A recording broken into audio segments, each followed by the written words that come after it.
But in thinking about kind of your area, Brian, which is the assumption right now that we're going to have a rate cut from the Fed. Goldman out today kind of giving the people what they want, which is, what do I do when the Fed cuts rates? And Goldman says you should be defensive. Healthcare and consumer staples typically outperform in those cycles. IT underperforms. Not a huge surprise, right? Because if the Fed is cutting rates, it means things aren't going well in the economy. And I think Goldman's note here comes back to a point that we've continued, or I've at least, and I know you agree with me on this, tried to reiterate. The Fed cutting rates is not good.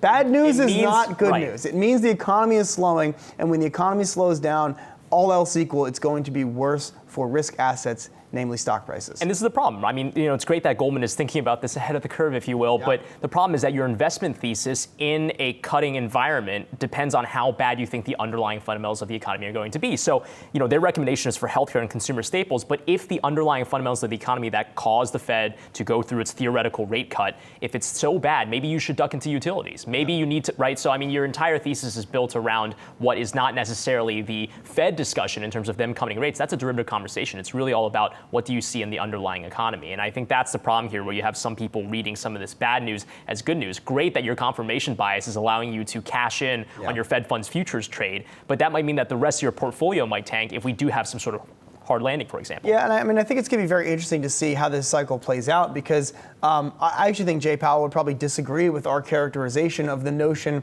that cutting rates begins some cycle towards zero and that the next step for the economy is necessarily recession. I think Powell firmly believes that the Fed can play around with Fed funds and not avoid a recession. They can react to kind of a macro cycle, but that's literally never happened before. Well, policymakers have said that in the mid-90s that happened, that the Fed took an insurance cut. And that's the argument that comes from James Bullard, the head of the St. Louis Fed, who has been very vocal about wanting a rate cut. So, obviously it fits within his framework. Not everyone necessarily universally agrees that the 1995 rate cut was ahead of what was already. The thing is, though, but as you know, that was in reaction to an implosion in the bond market. Yes. Right? What's happening right now in financial markets, other than random companies getting taken out in PE deals for 15 times EBITDA, what else is happening right now that would warrant a rate cut, right? We don't have the kind of action we saw in treasuries in 94. No, not at all. But, you have people worried about the yield curve, which has inverted. That's true. So people are looking at that, and that's a very familiar point that people are bringing up with regards to 1995, 1996, when the Fed,